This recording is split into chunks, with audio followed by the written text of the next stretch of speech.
hangs on the wall in the Elizabeth Freeman Center. And as you visitors to the center walk by, I wonders if you realize what an impact I have made as a black woman. Come closer and read now. In 1781, I dared to free myself from slavery, the so-called white way. I got me a lawyer and I went to court.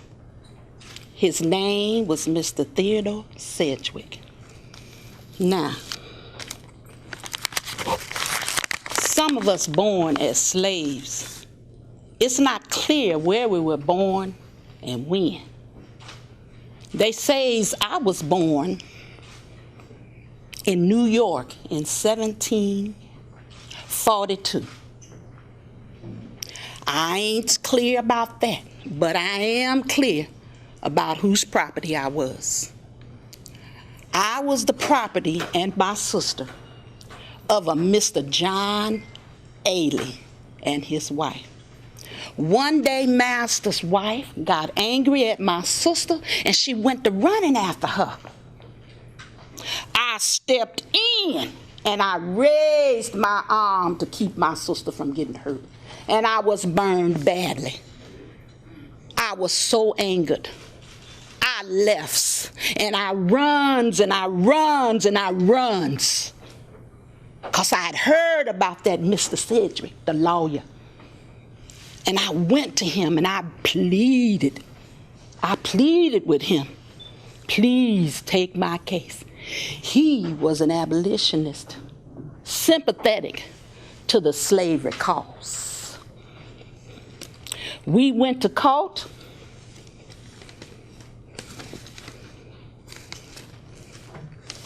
And won.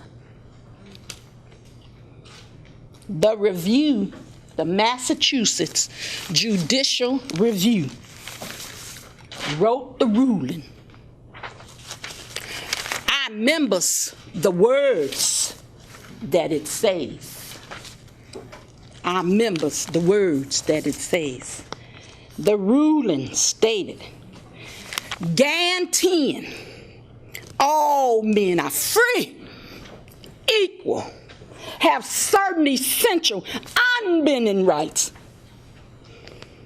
that slavery is illegal. I says slavery is illegal.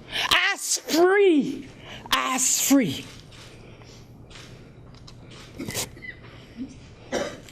If I had 1 minute to live, I'd take that 1 minute rather than be a slave.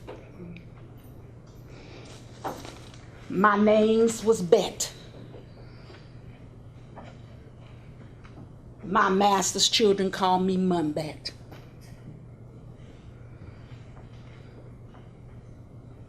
I's a free woman now.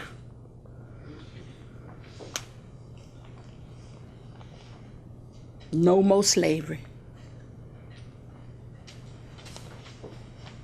I lived with the Sedgwicks and my children, and soon I saved my money, and I was able to buy me a house. 40 years later, I had a great-grandson born. His name was W.E.B. Du Bois. I tells you, he was born in the same city that my case took place. I's free, y'all. I's free. Thank God Almighty. I's free. Oh, freedom. Oh, freedom.